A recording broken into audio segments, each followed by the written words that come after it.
इस गांव सभा के सभी सम्मानित नागरिकगण, महिलाएं, बच्चों, आज एक बार पुनः इस रामलीला कमेटी में आने का अवसर प्राप्त हुआ। उसके लिए मैं इस कमेटी का धन्यवाद देना चाहूँगा कि इस गांव में हमारे परिवार की तीसरी पीढ़ी के तौर पर हमें आने का मौका मिला और इस गांव का लगाव हमारे परिवार के साथ हमेशा रहा। हमारे बाबा का कर्म क्षेत्र रहा है, हमारे पिताजी का कर्म क्षेत्र रहा है और जब भी उनके चाहे ब्लॉक प्रमुख का कार्यकाल हो, चाहे विधायक का कार्यकाल हो, हम लोग बहुत छोटे थे,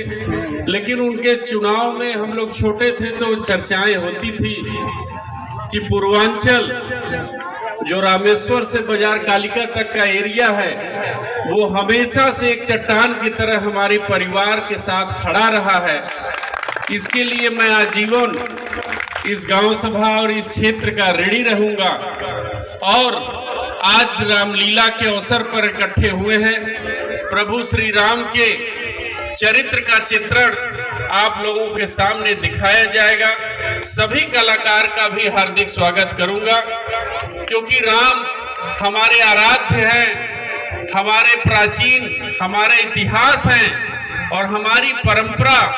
राम राज्य की परिकल्पना जैसे राम प्रभु श्री राम ने दी थी, ऐसी परिकल्पना देखना है हमें कि आज फिर समाज आगे बढ़े और हम राम राज्य की कल्पना करें। वो तभी संभव है जब हम आप इस गाथा को सुने और इस गाथा में जो भी चित्रण है उसे अपने जीवन में भी अग्रसारित करने का अवसर प्राप्त हो सके। एक बार पुनः इस प्रभु श्री राम के चरणों में वंदन है और जैसे प्रभु श्री राम ने रावण रूपी असत्य का पे सत्य की विजय की थी, ऐसे ही आप लोग समझ लीजिए कि सच्चाई का रास्ता भले कठिन हो लेकिन जीत हमेशा सच्चाई की होती है। और आप नौजवानों से कहना चाहूंगा कि बड़ों से आशीर्वाद लेकर, बड़ों से दिशा निर्देश लेकर एक ऐसा संगठन तैयार करें जिससे आपका गांव, आपका क्षेत्र, आपका देश हमेशा विकसित हो और हमेशा विकास की ओर आगे बढ़े। जय हिंद, जय भारत।